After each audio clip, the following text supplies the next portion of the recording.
¿Cómo estás, Rodrigo? ¿Cómo estás, Emir? Gustazo de verte por este medio. Igualmente, pues amigo, igualmente. Aquí estamos felices y contentos por estar partiendo un nuevo capítulo de Librósfera, La página 5. página 5. ¿Y Así es, cómo está Valdivia? espiritual. No, Valdivia está hermosa, hermano. Te contaba que el otro día fui a Santiago y quería arrancarme a la hora que llegué allá. Quería volverme a mi pueblo, hermano. 20 grados acá, fresquito, el día despejado, el sol aparece con unos colores hermosos, nubes esponjosas. O sea, ni las pampas de Heidi se ven tan bonitas como Valdivia, hijo. Y la luna se baña en el calle.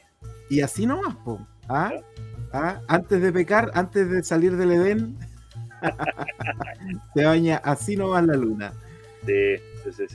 ¿Y tú, oye, Rodrigo, cómo va la vida? Bien acá, soportando todavía el calor de este verano que no se quiere ir, ¿ya? Sí. Mucho calor en Santiago, pero bueno, es parte de lo que es vivir en esta metrópoli. Sí, es verdad. Es verdad. Rodrigo, ¿qué tenemos para hoy? Porque tú tienes algo especial, ¿eh? Oye, sí, tenemos un invitado, ¿ya? La verdad es que hoy vamos a hablar de un tema bien interesante, apasionante para algunos, para otros atemorizante, ¿ya? Para otros, ¿qué cosa será esto? Pero tenemos un invitado que lo vamos a presentar, que es el historiador y escritor Patricio Díaz Silva, ¿ya?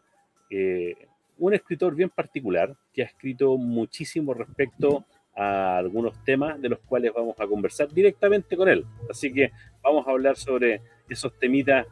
Damos el título, ¿no? Como de lo Oye, pero qué misterioso, Rodrigo, qué misterioso. Vamos a hablar de unos temas, pero no todavía, vamos a esperar a que llegue Patricio. Hermano, qué misterioso. Esperamos que golpeen a las puertas de... 3 veces. Bueno, nuestro Patricio Díaz Silva es un historiador, como decía, un historiador y escritor especializado en la historia de la masonería, ¿ya? Así que vamos a hablar un poquito sobre historia de masonería, específicamente acá en Chile, pero Patricio tiene un amplio conocimiento de este tema, así que invitémoslo, ¿ya? Bueno, sí, que toque a las puertas de Librósfera. Vamos a invitar entonces a Patricio Díaz. Ahí está. ¿Cómo estás, Patricio? Tienes tu micrófono desactivado. Ahí tienes que activar tu micrófono. Tienes que activar el micrófono, Patricio. Ahí está. Ahora sí. Sí, ¿cómo estás, Patricio? Bien. Buenas tardes, estimados amigos. Rodrigo Garrido, Emir Ochoa, desde Valdivia. Así es. Mucho gusto. Bueno, bienvenido, Patricio. El gusto es para nosotros, además porque eres nuestro primer invitado, ¿ah? Así que primer invitado de muchos, espero, Rodrigo, ¿no? Absolutamente. Todavía no tenemos el auspicio de Elon Musk, pero no importa. No, ya llegará. De hecho, estábamos esperando el auspicio de Elon Musk, pero estaba atento de la noticia de Trump, entonces no me alcanzó a responder el WhatsApp, ¿ah? Bueno, sí, ¿no? Estamos muy contentos, Patricio, de tenerte con nosotros. Este es un programa que hacemos, esta es la página 5, ¿no? El programa número 5. Y con Rodrigo nos conocemos hace años ya y siempre hablamos de nuestros temas que tienen que ver con espiritualidad, religión, creencias, no creencias, increencias, todo ese mundo, ¿no? Y un día dijimos, ¿por qué no hacemos un programa y compartimos nuestra pasión con los que quieran, digamos? Y comenzamos a hablar de esto y la verdad es que lo hemos pasado bien, ¿no? Lo hemos pasado bastante bien. Y bueno, dentro de estos temas hay, por supuesto, algunos temas interesantes. Ya Rodrigo dijo algo de ti, pero a mí me gustaría que voy a proyectar esto aquí, no sé cómo va a resultar, es la primera vez que proyecto algo con 3 personas, así que voy a ver para que la gente pueda conocerte un poquito más también. A ver. ¡Ah, maravilloso! Miren qué lindo se ve. Miren que se ve bueno. Ya, ahí está. Eduardo Patricio Díaz Silva, profesor de Estado en Historia y Geografía, licenciado en Estética, magíster en Historia del Arte, gestor cultural y artista visual. Aquí hay algunos de los libros publicados por él y los vamos a ir conociendo una primera repasadita y después vamos a entrar en la conversación, ¿les parece? Pero hay unos títulos... Oh. Ay, ay, ay. Esto está interesante, ¿no? Masonería. Tengo preguntas, así que vamos a hablar de eso. Aquí está el libro Masonería en Chile, Santiago Insólito y Secreto. Ese es el templo Bajay, qué linda la foto. Tiene que ver con nuestros temas por Rodrigo. Y aquí, ¿no? Tarot masónico. Te vamos a preguntar también, Patricio, acerca de esto que me parece sumamente interesante. También vi que tenías otros libros, no sé si salen aquí mismo en esta Rutas Turísticas del Bicentenario de Sudamérica. Ha escrito harto. Masonería en Chile, ¿este es otro o es otra edición del Azulito? Ese libro de tapas rojas se publicó con motivo del Bicentenario. Fue un proyecto de la Gran Logia de Chile y con el apoyo del gran maestro de la Gran Logia de Chile de ese entonces, don Juan José Oyarzún. En el libro que hemos publicado más recientemente, rescaté parte del diseño de la tapa, pero el contenido es otro y es bastante más contundente que el que hicimos aquella vez y que fue una manera a través de la cual la Gran Logia colaboraba, hacía un aporte al Bicentenario, a la conmemoración del Bicentenario. Ah, perfecto, qué interesante. Oye, esto yo lo encontré, a mí me encantan, Patricio, los vitrales, me encantan los vitrales. Así que ya estoy pidiendo presupuesto a mi esposa, que así funciona de este lado, para ver si me autoriza. Pero miren qué libro más lindo, Vitrales en Santiago de Chile. Ahí está, Vitrales. Este es otro, el Vitral, Casco Histórico de La Serena. Ah, este de La Serena. Oye, hay un montón de literatura. Vamos a... déjenme cómo vuelvo a nosotros. A ver, salir de pantalla. Ahí está, ya, y ahí volvemos nosotros. Bueno, Patricio calza muy bien en este programa, porque tiene que ver con libros, ha escrito hartos libros, pero al mismo tiempo tiene que ver con nuestro tema, por Rodrigo, ¿no? Que tiene que ver con la espiritualidad. Sí. Lo que decía Patricio, es un gran conocedor de la cultura en general, ¿ya? Y en particular sobre la masonería. Así que, entrando directamente en el área chica, Patricio, ¿cómo definirías y qué dirías tú que es la masonería? Bueno, la masonería es una organización fraternal, definida así, que tiene el propósito de propiciar un cierto desarrollo de las personas que pertenecen a ella. Un desarrollo intelectual, ético, moral, diría espiritual, aunque la realidad no es mucho así, pero es una comunidad de hermanos y además practica o se vinculan por un sentido de pertenencia. Yo diría que satisface esa necesidad humana de la pertenencia. Qué interesante, Patricio, que porque la masonería tiene muchos símbolos, ¿no? Y los símbolos de alguna manera son conectores también entre las personas y la trascendencia, creo yo.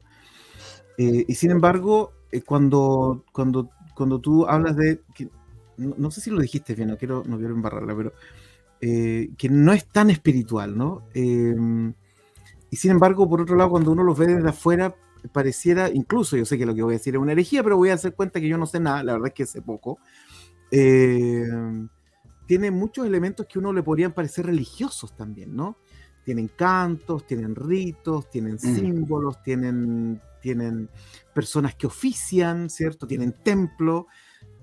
Visto desde afuera, eso parecería una religión. Y sin embargo, tú expresas que parece que lo espiritual no está tan presente, o quizás no está tan presente como, Mira, como en una sí, religión. habría que decir lo siguiente. La masonería, así como cualquier religión, ya la católica o la cristiana, el judaísmo, el islam, tiene muchas variantes. Entonces existen corrientes islámicas que son radicales, hay una gran variedad. El mundo masónico es lo mismo. En el mundo masónico no existe una sola masonería. Existen varias masonerías distintas, y estas masonerías distintas en parte se identifican por el rito que practican, puesto que existen, según algunos, alrededor de 60 ritos, me parece demasiado, pero por lo menos se conocen más o menos unos 14 o 20 ritos distintos. Pero aparte del rito, influye el ambiente cultural en que se practique la masonería. Digamos, siempre una iglesia, una religión o la masonería es distinta según cada país, porque cada país tiene elementos culturales que le son propios y que se mezclan con esa ritualidad, ¿ya? Entonces, por decir algo, no es lo mismo una masonería latinoamericana que una masonería europea, o que una masonería en Estados Unidos, o una masonería en Israel. Aun cuando practicaran el mismo rito, hay ciertos matices, hay ciertos elementos culturales que la hacen distinta.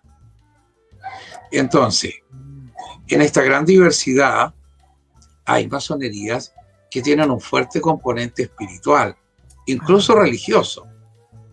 Y hay otras corrientes que son agnósticas e incluso deliberadamente ateas, ¿ya? Por lo tanto, es difícil decir, o cuando se habla de masonería, pensar que es una sola cosa. Okay. Es muy diferente, ¿ya? Y también en el tiempo histórico han sido diferentes. Oh, qué interesante eso. De estas corrientes, yo he escuchado, me han contado, que hay una corriente que se llama emulación. Y que alguien alguna vez me dijo que emulación era como una corriente más espiritual. ¿Eso es así o no? Efectivamente. El rito de emulación que se practica en Inglaterra, principalmente, pero en muchos países también, digamos, yo cuando doy una charla sobre masonería, señalo lo siguiente. Primero, hay que ver por una parte el origen de la masonería, con qué espíritu fue fundada esta institución y cuál es la proyección que tiene en el presente, que es bastante diferente. Es decir, yo, habiendo hecho un estudio sobre la historia de la hermandad, he quedado sorprendido de ver que la masonería nació de una manera, abrazando un conjunto de valores, teniendo una concepción del hombre y la sociedad, teniendo ellos una misión, y eso, que la definió en su origen, es tan diferente a como hoy en día la masonería se presenta, a cómo los masones hoy se identifican. Hay una diferencia enorme, enorme. Entonces, digamos que la masonería inglesa es muy coherente con la cultura inglesa, con la cultura británica. Y allí es donde nace la masonería institucional, digamos, porque antes hubo una masonería que se llama la masonería operativa, que era la de los gremios de constructores de catedrales, de iglesias, que trabajaban en ese oficio, y que viene desde el tiempo medieval. No obstante que esa época, esa masonería operativa que trabajaba en la construcción, era una masonería absolutamente cristiana, naturalmente, porque, digamos, si un trabajador iba a trabajar en la construcción de una iglesia, es raro que tuviera otra visión del mundo que no fuera el cristianismo. Claro. Claro. Oye, entonces, dime. Disculpa, con respecto a lo que tú estabas hablando, mira, me acordé de un libro que leí hace un tiempo atrás, se llama La Catedral del Mar, donde de alguna forma van ellos construyendo esta catedral para la Virgen, ¿ya? Y hay personas que son los operativos, que están ahí llevando las piedras, otros están trabajando unas piedras que son piedras brutas, no tienen ninguna estructura, y hay unos que están ahí picando la piedra, que están preparándola para que sea una piedra más cúbica, que pueda ser parte de la estructura, ¿ya? De alguna manera, ¿es eso lo que tú nos hablas de la masonería operativa? ¿A eso te refieres con la masonería operativa? Exactamente, exactamente. Claro. En la época medieval, y sobre todo en la construcción de estas grandes obras de arquitectura, como fueron las iglesias, eran obras que demoraban 100 años, 150 años, y ni siquiera se lograban terminar. De hecho, hay iglesias como la famosa Notre Dame que nunca se terminó. Y la Notre Dame tiene una cosa muy curiosa porque comenzó con un cierto predominio de una arquitectura más bien románica, pero como pasó un siglo, en ese siglo fue cambiando el gusto estético y se instaló el gótico. Entonces termina siendo más gótica en la parte de arriba. Es decir, ya en esa iglesia y en otras también se ve la transición del estilo arquitectónico. Y en esas iglesias trabaja el abuelo, el padre, el nieto, así. Hoy en día levantan una torre gigantesca en 6 meses, pero en esa época eran 80 años haciendo una sola obra. Sí. Entonces, dentro de esta construcción, habían varios gremios que se especializaban en oficios en particular. Uno de ellos, los que picaban las piedras, pulían las piedras, las iban poniendo para armar los muros, la estructura. Ok, Patricio, mira, tengo una consulta que hacerte. Bueno, hablamos un poquito sobre lo operativo, sobre esa masonería que le has llamado la operativa, pero hay también una masonería especulativa, una que nace por ahí por el siglo XVIII, que de alguna manera viene a sentar las bases tal vez de lo que se conoce hoy día. Cuéntanos un poquito sobre este siglo XVIII y cómo nace esta nueva masonería, ahora sin gremios operativos. Sí. La verdad es que el trabajo de los constructores, de los albañiles, de los canteros y todo lo demás, había terminado en el siglo XIV o XV o comienzo del XVI, en Inglaterra, en Gran Bretaña, por un detalle que no se menciona mucho, y es que empezó a usarse ladrillo. En Inglaterra hay iglesias o construcciones antiguas del siglo XV o XVI que ya son con ladrillo, entonces era una técnica de construcción más rápida y más económica. Por lo tanto, los picapedreros ya quedaron sin empleo. En consecuencia, esa masonería así había dejado de existir y ya habían empezado a surgir masonería en que se reunían en logia personas que no necesariamente tenían el oficio de la construcción, sino que eran comerciantes, diversas actividades. Bien, ahora, en el año 1717, se supone que en ese año, se reunieron 4 logias que existían en Londres y ellas dan origen a lo que se llamó la Gran Logia de Londres en ese momento, y que después pasaría a ser la Gran Logia de Inglaterra y luego la Gran Logia Unida de Inglaterra, que es la institucionalidad masónica más importante del mundo y la que tiene la mayor expansión en todo el mundo.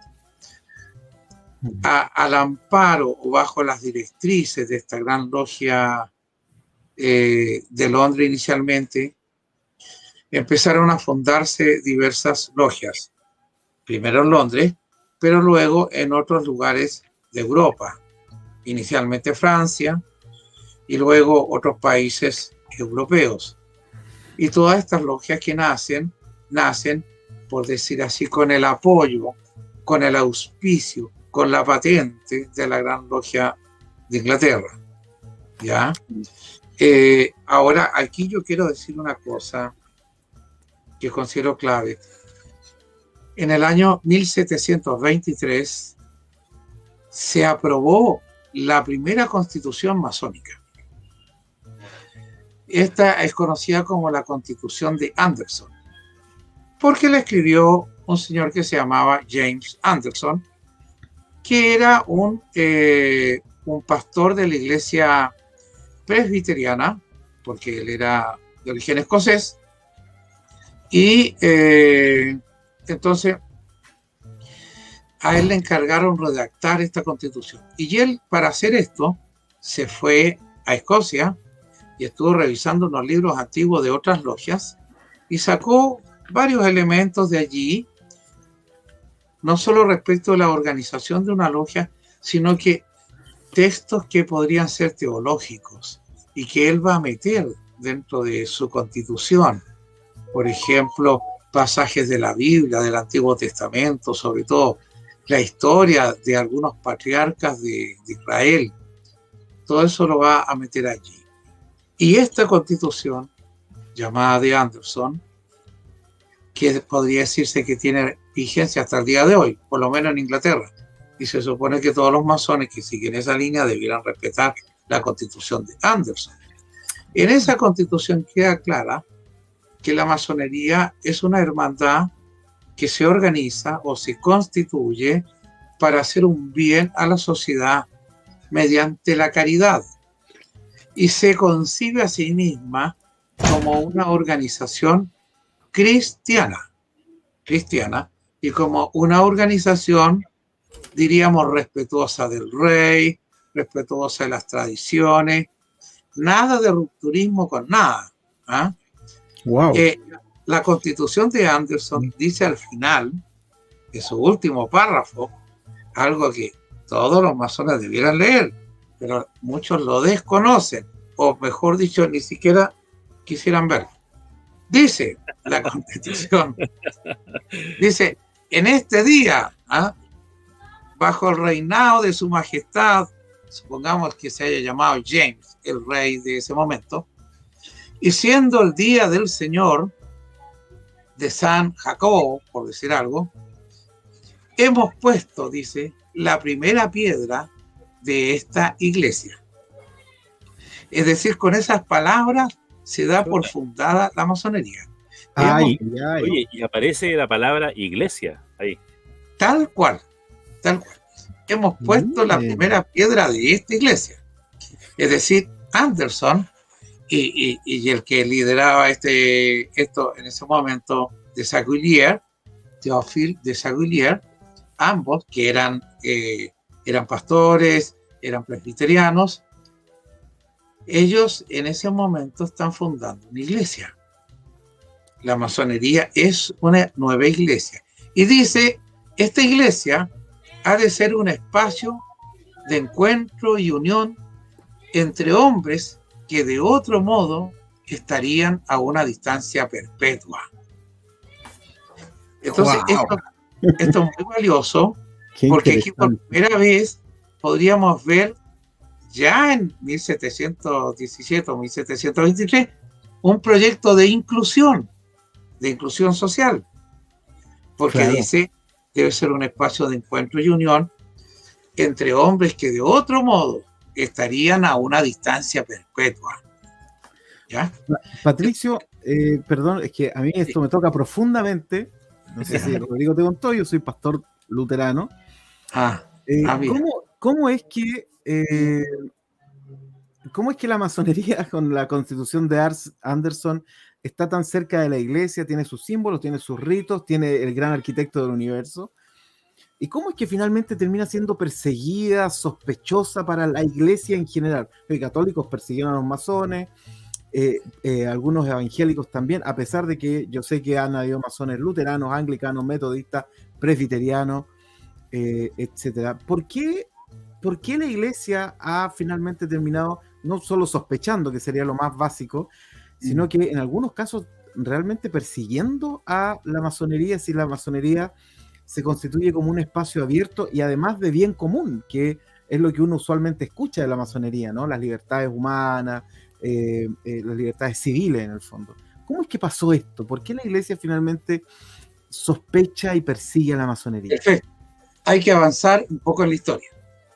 Yo describí como el espíritu en que nace y su declaración de principio, plasmado en la Constitución que la define y que coincide plenamente con el espíritu británico. ¿Ya? Hay que decir que Inglaterra culturalmente es un país muy amante de las tradiciones, muy amante y muy conservadora culturalmente, ¿ya?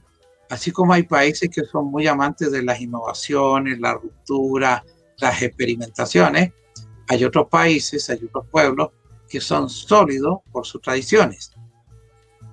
Lo digo sobre Inglaterra, pero también podría decirse sobre Alemania, podría decirse sobre Israel y sobre los países árabes, ¿no es cierto?, que son fuertemente anclados en su tradición.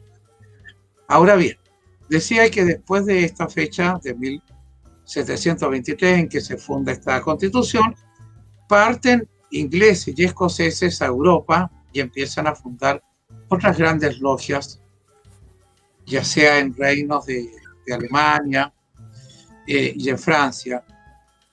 Y así, ahora, esta primera masonería tiene la característica de ser, digamos, una organización filantrópica esencialmente que busca hacer el bien, que es un club de gente intelectualmente superior, de gente económicamente superior, de gente incluso vinculada a la nobleza, no pocos nobles, duques, hasta príncipes, ingresan a las logias masónicas. Entonces ellos, sintiéndose a lo mejor privilegiados, quieren hacer un bien y empiezan a financiar obras de caridad. Y todo eso va así. Pero el cambio empieza a producirse, yo diría, cuando ocurre la Revolución Francesa, en el año 1789, como se sabe.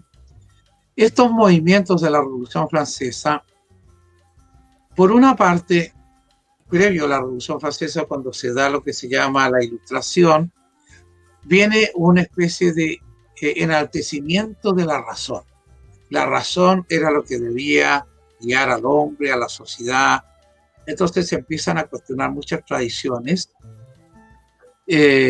por de pronto la monarquía misma, o sea, cómo es eso de que puede haber un rey que por derecho divino ejerce como rey y cuando se muere su hijo hereda el trono y así sucesivamente. Entonces los filósofos de la Ilustración empiezan a cuestionar ese orden y empieza a generarse una revolución cultural. Pero también en esa revolución se empieza a mirar, digamos, de manera adversa a la iglesia. ¿Ya? De hecho, la Revolución Francesa fue un movimiento social del pueblo, por decir así, que atacó severamente a las iglesias. Quemaron muchísimas iglesias, decapitaron santos, mataron sacerdotes, arrasaron con todo eso, profanaron las iglesias mismas. Los sacerdotes tuvieron que escaparse, esconderse, refugiarse, porque fue un ataque a todo lo que era o había sido la tradición, tanto en la monarquía como en la religión. Y en ese momento, los masones eran pequeños clubes de élite cultural o de élite burguesa. Entonces también fueron atacados. Ya hay historiadores que han estudiado el tema y señalan que en Francia habían alrededor de 600 logias masónicas y todas estas fueron arrasadas por ese estallido de los revolucionarios, del pueblo, de manera que allí se acabó la masonería en Francia y se quedó dormida durante unos cuantos años hasta que apareció Napoleón Bonaparte, y Napoleón dio su apoyo para que resucitara la masonería en Francia. ¿Era masón Napoleón? No era masón. A veces se le ha querido. Es que, ¿sabe? Hay muchos personajes de la historia a los cuales generalmente los masones muy entusiastamente le atribuyen la condición de masón. Entonces, ocurre que apareció un genio, una celebridad en el siglo XVII, XVIII, XIX, era masón, pero generalmente no lo era. Pues el caso más pintoresco para mí es el de Francisco de Miranda, el venezolano, precursor de la independencia de los países americanos, un hombre universal, una celebridad, un hombre que ha sido estudiado minuciosamente. Se han escrito libros donde han reconstruido casi el día a día de Francisco de Miranda. Y nunca se encontró un documento que diera cuenta que él haya sido masón. Sin embargo, toda Hispanoamérica está convencida que Francisco de Miranda fue masón. Y es por esa razón que en todos los países, incluyendo Chile, hay una logia que se llama Francisco de Miranda. Vaya. Okay. Ya, oye, bueno. Patricio, te quería hacer una consulta, mira, respecto a lo que tú estás mencionando, que es muy interesante y muy aclarador para nuestros amigos. Le hemos llamado libro pensante, ya que los telepensantes los tomó la doctora Kaiser. Así que sí, nuestro libro pensante. Y resulta de que acá en Chile tenemos nosotros también una situación que está documentada. Estaba buscando precisamente acá en mi biblioteca y me encontré con un libro que se llama El misterio de la masonería, Descorriendo el velo, cuyo autor es el cardenal arzobispo de Santiago, José María Caro Rodríguez, ¿ya? Y es un texto, lo vamos a llamar apologético contra la masonería, ¿ya? Sí. Y obviamente pareciera que en Chile también entonces hubo cierta animadversión con la masonería, ¿o no? ¿Existió eso en Chile? Fuertemente. Quiero avanzar un poco. Bueno, cuando Napoleón, él, digamos, restaura o instala el imperio. Nace el imperio francés para rivalizar con el imperio británico. Y estos dos imperios, que son los países más avanzados y poderosos en ese momento, son rivales terribles. Y también esa rivalidad se va a dar en el territorio masónico, porque la masonería pasa a ser de alguna manera una expresión más de ambos imperios, del francés y del inglés. Bueno, el imperio francés no duró mucho y el imperio inglés se prolongó por lo menos hasta la Primera Guerra Mundial, ¿ya?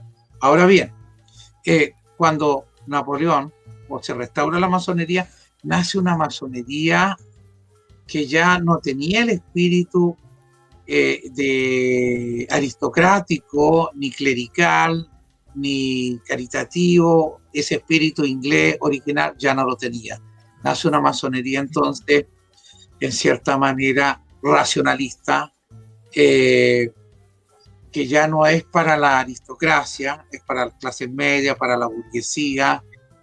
Es una masonería además política, claramente, y al servicio del imperio francés. Ese es el espíritu. Pero aquí hay que decir algo más, porque después va pasando el tiempo, finalmente Napoleón deja de gobernar, ¿ya? Y luego aparece otro Napoleón III, estamos ya en el año 1848.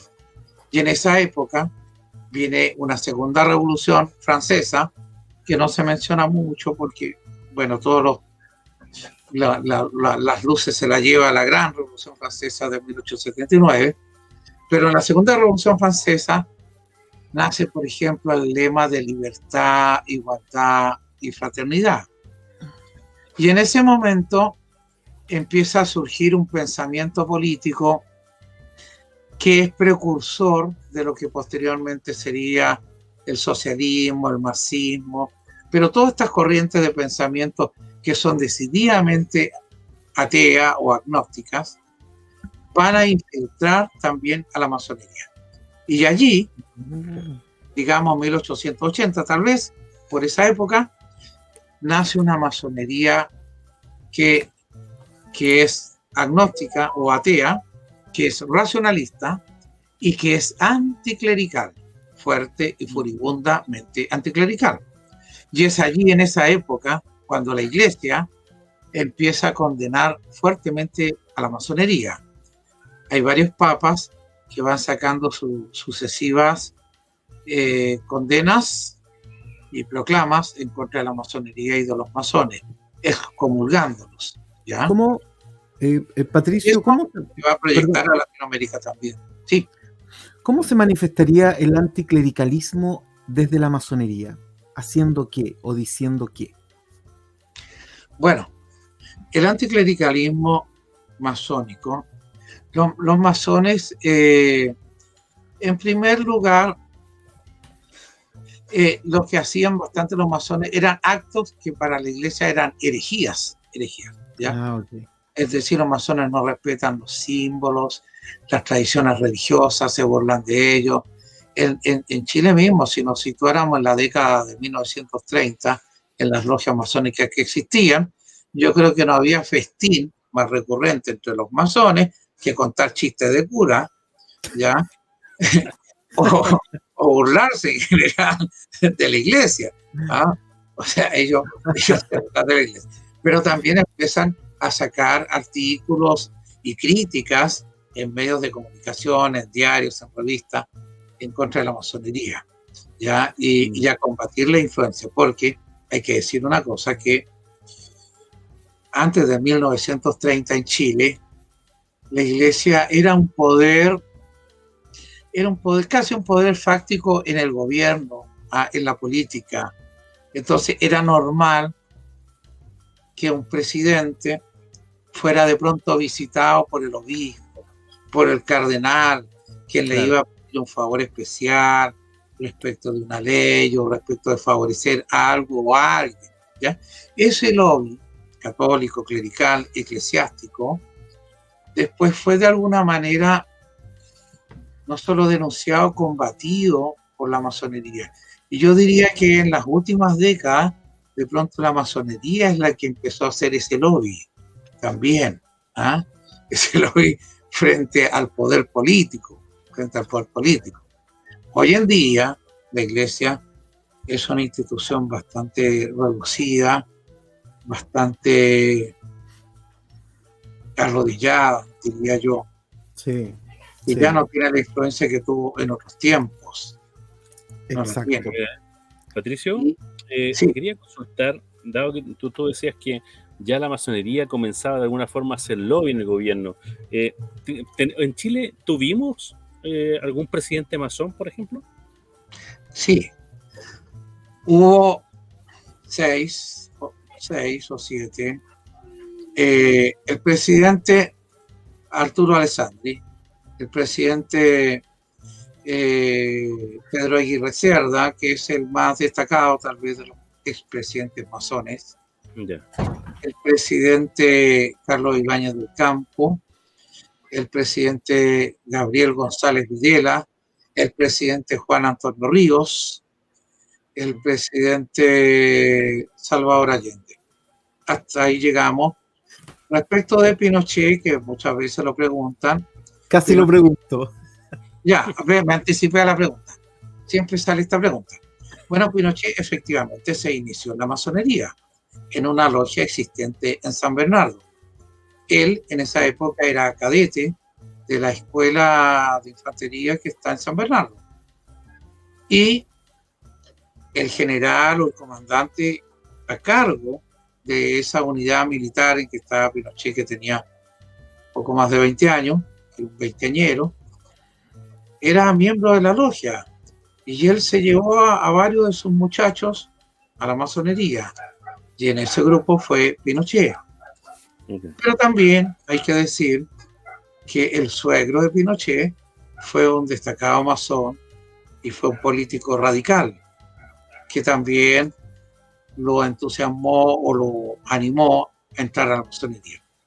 De modo que Pinochet se inició masón, llegó al grado de compañero y después lo trasladaron a Iquique. Ya no se vinculó a la masonería y nunca más volvió. Ok. Sí, hablaste de algo importante también dentro de todo lo importante que ya has dicho, que la verdad es que esto ha sido un bálsamo de conocimiento, ¿no? Pero hablabas que Pinochet llegó al grado de compañero. O sea, en la masonería hay algunos escalafones entonces. ¿Cómo le llamaríamos al cómo avanzan en las logias? Los que entran, ¿todos adentro son masones o se diferencian por algo? Sí. Bueno, normalmente todos los ritos masónicos tienen los 3 grados simbólicos, que es de aprendiz, compañero y maestro. ¿Ya? El rito más conocido en Chile, más extendido, es el rito escocés antiguo y aceptado, sobre el cual yo siempre suelo decir que es un rito que tiene un nombre engañoso, porque de hecho no es escocés, ni es tan antiguo, ni fue aceptado cuando se inventó, pero se popularizó tanto, ¿ya? Porque nació en Francia, ¿ya? Pero se popularizó mucho y es el rito más extendido hoy en día. Y en segundo lugar, tal vez de emulación, que es el rito que está presente en los países anglosajones, Inglaterra, Estados Unidos y varios más. Ahora bien, en el rito escocés están estos 3 grados, pero hay otra jerarquía o hay otra masonería detrás de esa masonería que se llama el escocesismo o la masonería escocesa, que tiene un sistema de varios grados hasta el grado 33, ¿ya? Es una masonería que permanece oculta, escondida detrás de la masonería simbólica. No se sabe mucho de ella, ¿ya? Y quienes pertenecen a ella tampoco pueden contar mucho sobre ese mundo que es más secreto. Ahora, también es curioso que se llame escocesismo, siendo que todo ese sistema fue constituido, todo ese sistema de formación y de grados y de jerarquías fue conformado en Estados Unidos, no en Escocia. En todas partes se cuecen habas parecidas. En Charleston, en la misma ciudad donde nació el jazz. Bueno. Patricio, siempre uno ha escuchado de la masonería que son que son librepensadores, que de alguna manera como que van a la vanguardia, ¿no? en varios temas. Pero ¿hay masonerías dogmáticas?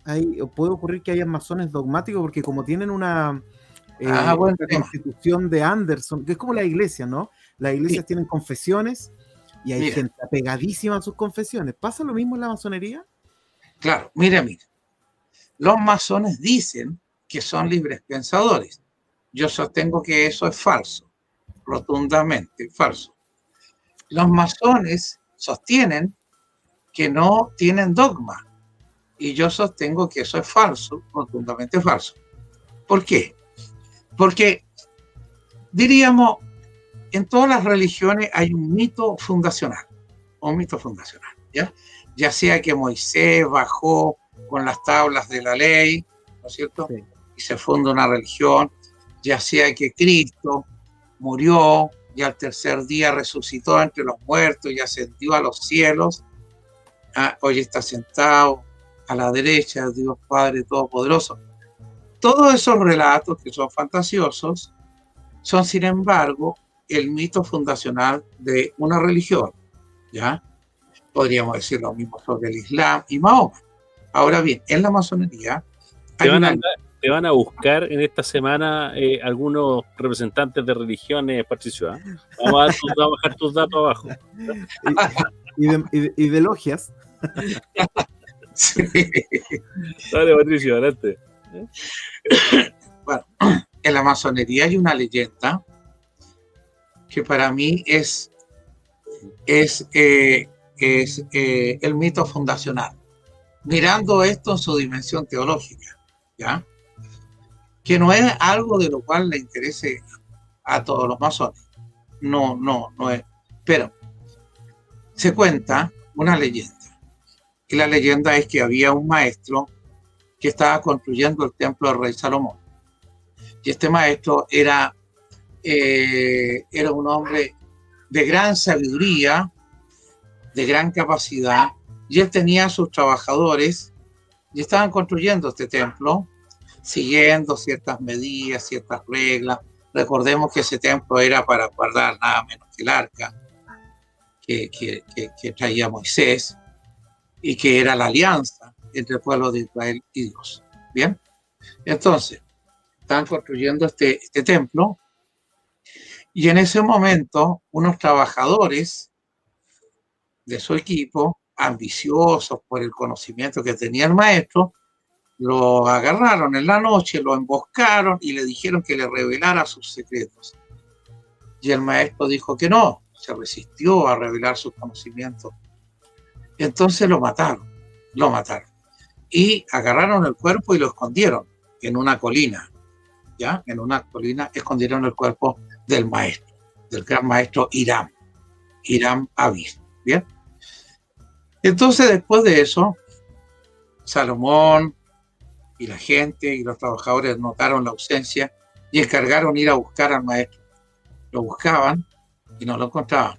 Pero una noche, sobre un monte, vieron que había un triángulo así luminoso, como de oro, refulgente. Les llamó la atención a los buscadores esto y subieron la colina. Se situaron debajo de este triángulo, ¿ah? Y ahí encontraron que había una ramita de acacia y la tierra estaba removida. Entonces escarbaron y encontraron el cuerpo de este maestro Hiram, que había sido muerto y sepultado ahí. Bajaron el cadáver. Bien.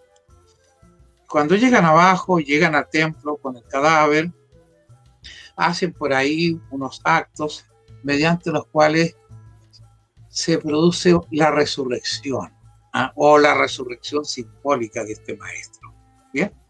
Esta leyenda, que tiene que estar en todos los ritos masónicos, porque si no lo está, entonces se considera que no es masonería. Eso para mí es el mito fundacional, ¿ya? Y ahí hay un caso de muerte y resurrección, ¿ya? Y eso, de alguna manera, se reproduce en varias ceremonias de iniciación de la masonería. Ese acto, es decir, ¿qué es la iniciación sino un acto de muerte? Es decir, muere el hombre profano y nace el iniciado, ¿ya? Entonces, muerte y resurrección. Y dime si esto no es un dogma. Eso. ¿Ah? Exacto. Oye, Patricio, tú decías hace un momento, los masones son no son tan libre pensantes. Pero no profundizaste un poquito en eso. Pues, coméntanos un poquito, porque yo tenía la misma idea que tenía Emir, ¿ya? De que éramos libre pensantes, dicen los masones, ¿ya? Pero en realidad, cuéntanos un poquito sobre eso. En general, yo creo que esa afirmación es una afirmación imposible, porque ¿quién es un libre pensador realmente? Nadie.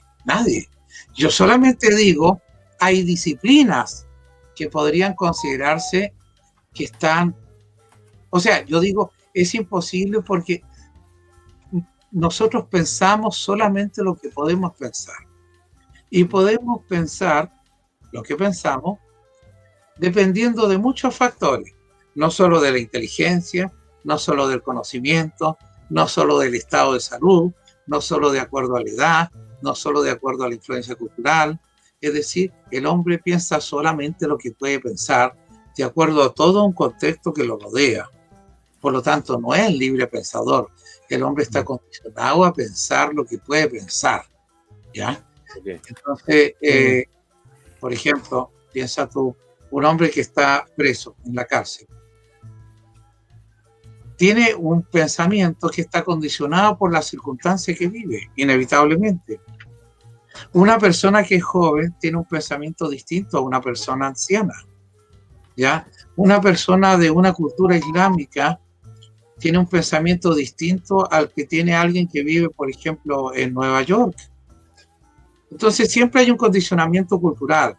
Por lo tanto, nunca existe un libre pensamiento realmente. Pero hay otra cosa que considerar, y es que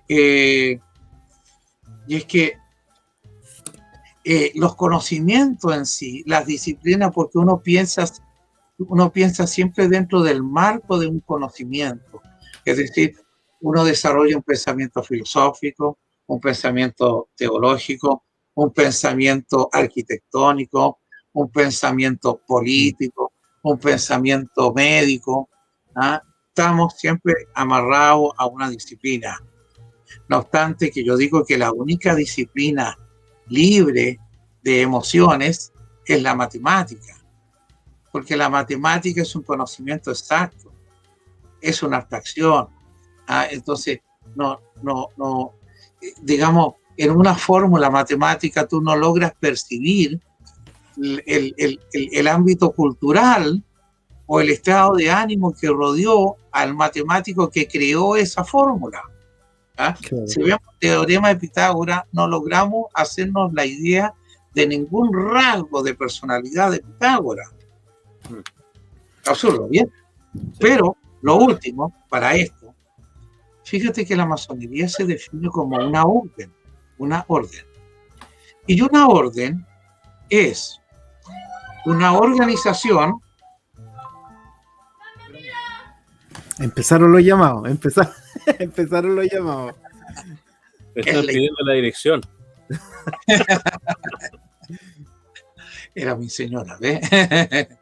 Mira, una orden. Este concepto de orden tiene su base en las órdenes monásticas del tiempo medieval y en las órdenes militares. Y en ambos, el principio básico es la disciplina, la obediencia. ¿Ya? Es la idea de que cada miembro es parte de un cuerpo. Entonces, un masón pertenece a una orden, que es la orden masónica, y es parte de un cuerpo, que es la masonería, o la gran logia que le rige y que lo gobierna. En consecuencia, no tiene ninguna posibilidad de ser un libre pensador. Al contrario. Haber sido más libre pensador, pero al entrar, cuando se entra a una orden, uno de alguna manera sacrifica una porción de su libertad por incluirse o por incorporarse a ese colectivo. Es lo mismo que le pasaría a alguien si entra, por ejemplo, a un partido político, pensemos el Partido Comunista.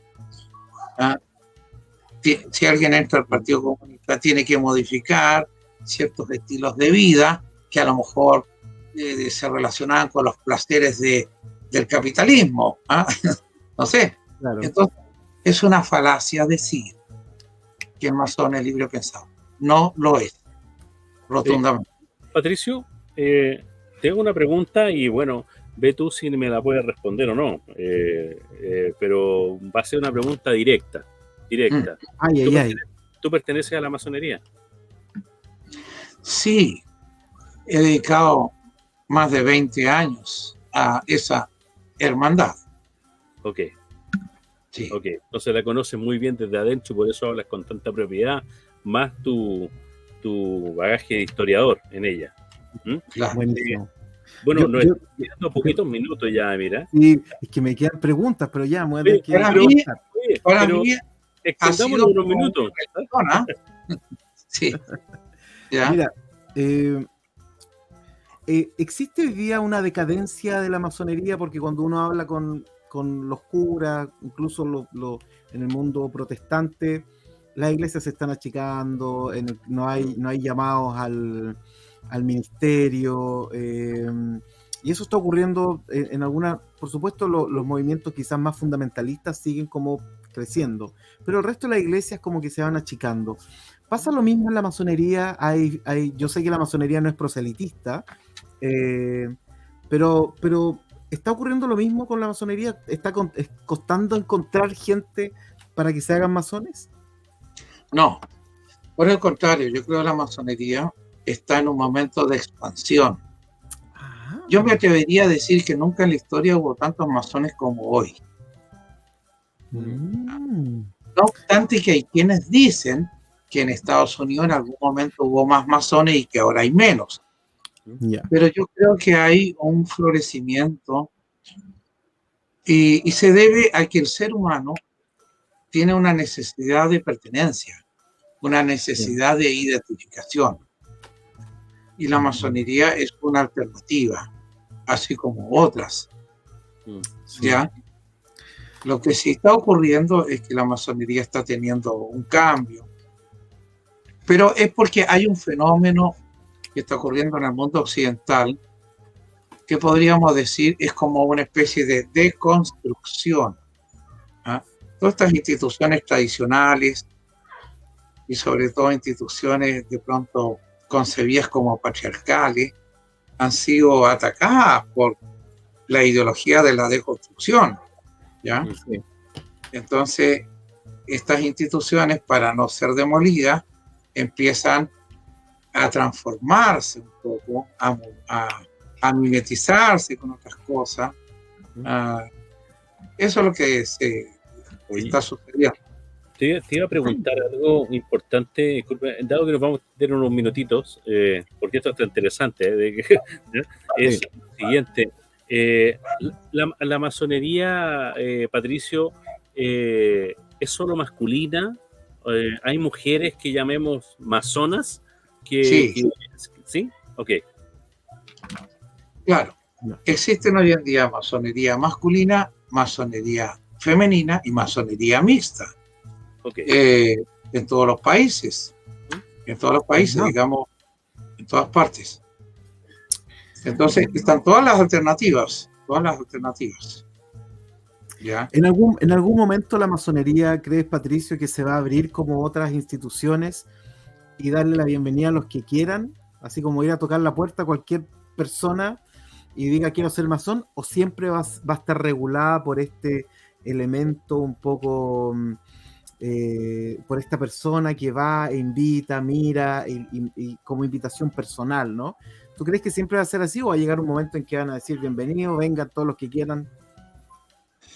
Sí, una especie de populismo. Claro. Claro. Yo creo que el atractivo que tiene esta organización es el carácter selectivo. Yo creo que si se volviera una organización popular y abierta a todos, yo creo que muchos de los actuales masones se irían. Y se irían a buscar otro club que sea exclusivo. ¿Ya? Sí. Ocurriría ese fenómeno. ¿Ya? Y en verdad, yo creo que no es malo que sea una organización reservada, elitista si se quiere, y así como allí hay otras. Perfecto. Y bueno, es decir, la sociedad no tiene por qué ser en todos sus compartimentos abiertos, de puertas abiertas. Yo creo que es necesario espacio reservado. Esto es como la vida familiar, por ejemplo. Uno puede ser muy simpático, invitar a algunos amigos a su casa, pero no los invita a que se vengan a instalar, ¿ya? Que vengan a buscar una cama, hoy vamos a dormir aquí. No, o sea, el ser humano tiene zonas que es más reservado, ¿ya? Sí. Y también los grupos humanos, a veces reducidos, elitistas, permiten una comunión o un diálogo más fino, más sofisticado, más específico. ¿Eh? Digamos, por ejemplo, uno se iría a meter a una reunión de médicos que están hablando sobre un tema particular de medicina. ¿Qué va a entender uno? En cambio, ellos estarán felices hablando sobre alguna enfermedad muy extraña. Pero es un tema de ellos. O, por ejemplo, yo acá no alcanzamos a decir nada, pero yo trabajaba mucho en el campo del arte Y el arte también es otra especie de secta, la de los artistas, la de los estetas, ¿ya? Y es un mundo también exclusivo, un poco privativo, ¿ya? Siempre se dan esas cosas, ¿ya? Sí. Qué interesante, entiendo perfecto, gracias Patricio. No sé, Rodrigo, si tú, yo creo que vamos a tener que invitarlo de nuevo a entrar porque nos faltó hablar del tema del tarot. Pero no sé si le quieres hacer la pregunta de las tres, de la tareita, ¿no? que le queremos dar a nuestros invitados, de los, no sé cómo llamarle. Es claro, Patricio, hay tres cosas que me voy a preguntar. ¿Qué película es la que tú has visto y te ha impactado y la recomendarías? ¿Qué libro recomendarías también? Obviamente, aparte te vamos a pedir que nos recomiendes tu libro, ¿ya? Y sobre la música. ¿Qué música es la que a ti también te mueve y nos podrías hablar de ello? Perfecto. Oye, en cuanto a película, bueno, yo por mucho tiempo me gustaba mucho el cine de un director que se llamaba Werner Herzog, alemán, que murió hace muchos años, y habían dos películas de él que me encantaban, sobre todo una que se llamaba Aguirre, la ira de Dios, magistral, esa película, que está basada en la historia o en la leyenda de un conquistador español, Francisco López de Aguirre, que llega a Sudamérica, a Perú particularmente, y se interna por el Amazonas buscando el Dorado, que era una ciudad mítica que se creía que existía, un lugar lleno de oro. Entonces se va con su expedición por la selva y navegan en balsas por el río Amazonas y pasan muchas cosas. Esa película me parecía una cosa fantástica, poderosísima. Y después hizo Fitzcarraldo, otra película, porque le quedó gustando el paisaje, que se llamaba Fitzcarraldo, que era otra historia de un personaje loco, que es cuando llegan a Brasil y exploran la Amazonas porque venían buscando el caucho. Esto por allá por el año 1880. Y este Fitzcarraldo, aparte de ser un empresario aventurero que buscaba el caucho, era un hombre loco pero delirantemente fanático de la ópera. Entonces navega en un barco, de estos barcos así con ruedas, con aspas, esos que hay así en Mississippi, Estados Unidos, y lleva arriba en la cubierta del barco una vitrola y va escuchando ópera. Iba descubriendo la selva del Amazonas con la ópera de Caruso, así. Eso me parecía delirante, esas dos películas. Buenísimo. Maravilloso. Ahora respecto de libro, si hablamos de literatura, yo siempre he sido un admirador de Borges, porque nunca escribió una novela, sino que siempre cuento relatos breves. Pero es tan perfecta cada frase que hace él. Es decir, es una delicia sus relatos. Siempre me ha gustado mucho Jorge Luis Borges. Y ya hay un cuento que se llama El libro de arenas, que me parece hermosísimo, fascinante. También me gusta en general la literatura del realismo mágico. Y por ejemplo el caso de 100 años de soledad, que es una historia bastante difícil de seguir, incoherente, dispersa. Pero porque yo lo que admiro en la literatura es el estilo narrativo. Y en esta obra, o en la obra de García Márquez, no interesa tanto la historia como el hecho de que cada frase está construida de una manera tal que tú la lees y la ves, te llena de imágenes, te llena de imágenes. Eso es fabuloso. Y lo último era sobre la música. Sí. Bueno, primero lo que yo no me gusta, porque me gustan varios géneros, pero el género más detestado por mí obviamente es el reggaetón, que es lo peor que hay, lo peor que se ha inventado.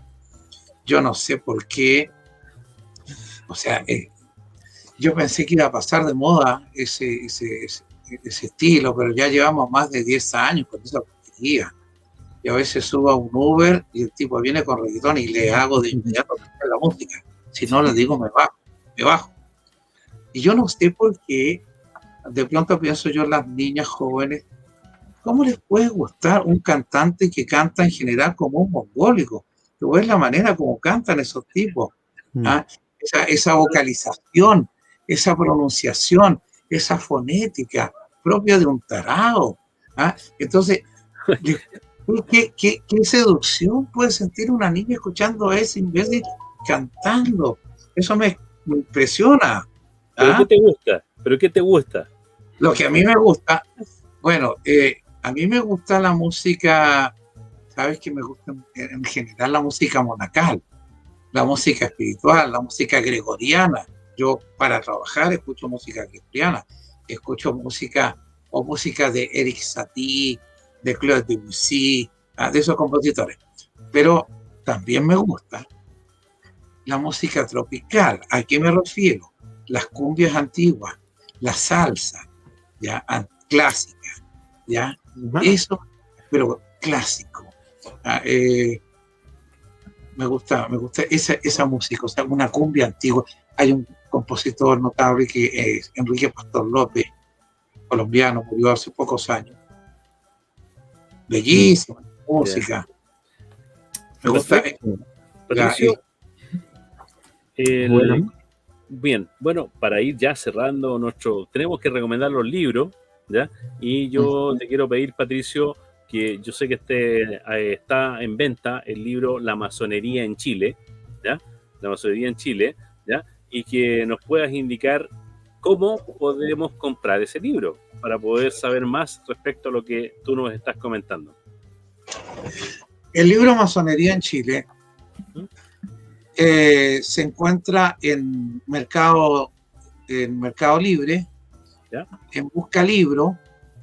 También lo pueden comprar conmigo, me pueden contactar. Me pueden contactar y tendría que dar mi WhatsApp 56961862751. Me pueden buscar por Facebook. En Facebook fácilmente me encuentran, Patricio Díaz. Están todas esas vías. Perfecto. Ya. Ok, y está disponible. Entonces, está para disponible. Que nuestros amigos puedan adquirirlo. ¿Ya? Exactamente. Muy bien. Muy bueno, bien. Y ahí está. Bien, bueno, te voy a recomendar también, Emir, Patricio, un libro extraordinario de Editorial Fragmenta, que es del profesor Juan José Tamayo, que se llama 50 intelectuales para una conciencia crítica. ¿Ya? 50 intelectuales para una conciencia crítica. Y en este texto, que es un texto de abundantes hojas, ¿ya? Hace un recorrido sobre el pensamiento de muchas personas. Entre ellas tenemos Emir Karl Rahner, ¿ya? Tenemos Zambrano, Hannah Arendt, Dietrich Bonhoeffer, Hans Kung, Gustavo Gutiérrez, Federico Mayor Zaragoza, y muchos otros. También está Panikkar, ¿ya? Entre ellos. Y Juan José Tamayo rescata el pensamiento central de ellos, ¿ya? Y lo pone en este texto. Así que 50 intelectuales para una conciencia crítica de Juan José Tamayo. Buenísimo. Oye, qué bueno el libro. Fragmenta no tiene nada que sobre, ¿ah? No. Fragmenta tiene buenos libros. Sí, todo abunda. Ya, yo tengo un librito para recomendar que se llama Ejercicios de Contemplación, de un sacerdote que se llama Franz Halix, que él estuvo en Chile, él fue profesor de teología dogmática y fundamental en Argentina, y es jesuita, estuvo también por acá. Para quienes quieren trabajar ejercicios espirituales así sin muchas vueltas, este es el libro que necesitan. Al hueso. Al hueso, si alguien quiere organizar un retiro espiritual o hacer ejercicios de contemplación por sí mismo, aquí está. Es súper lindo, de editorial Sígueme, Franz Halix, Ejercicios de Contemplación, para todos nuestros amigos. Y bueno, agradecer a Patricio, ¿no? Se nos hizo corto el programa. ¿Perdón, Patricio? Que si hay un par de minutos para decir algo para finalizar. Claro que sí, por supuesto. ¿Hay tiempo? Sí. Sí. Ya. Bueno, se habló por ahí sobre este antagonismo entre la masonería y la iglesia. Y eso es así en algunos ritos, en algunos sectores, en algunos masones. Yo en lo personal quiero decir que no obstante haber dedicado varios años a esta hermandad, he tenido de base una formación católica. Yo me eduqué en los colegios salesianos, de donde conservo muy bellos recuerdos y muchísima gratitud a mis educadores salesianos, ¿ya? Yo jamás he renegado mi formación católica en el mundo masónico, para nada. He sentido orgullo de la educación salesiana que recibí, la cual siempre recuerdo con cariño, y también tuve la oportunidad de estudiar algunos años en universidades católicas, sobre todo en la Pontificia Universidad Católica, y tuve por lo tanto muchísimos educadores, profesores, maestros, sabios de una línea católica, y no reniego de ello, y expresión de eso es que hice también este libro sobre los vitrales y estos estudios sobre arte religioso, que podría ser tema tal vez en una próxima reunión. Me parece buenísimo, perfecto. Excelente, Sí. muchas gracias. Muchas gracias. Sí. Bueno, agradecer a Patricio por su generosidad, por estar con nosotros. Y Patricio, yo creo que te vas a transformar en un invitado recurrente para que vayamos hablando de temas masónicos, vitrales, espirituales, misterios, porque por ahí vi un libro que estaba en el listado, Santiago. Insólito y secreto. Y secreto. O sea, algún día haremos Valdivia, insólito y secreto. Emil. Totalmente, sí. ¿Por qué no? Claro. Bien. Gracias Patricio, por estar con nosotros y por acompañarnos y por enseñarnos de este tema tan apasionante, que del cual creo que no hemos ni siquiera develado nada. O sea, hemos solamente... Tienes que ocupar la palabra develado, ¿ah? Claro, es que siendo consecuente con el lenguaje de Patricio. Sí, claro. Seamos discretos. Claro, no hemos recorrido el velo de Isis.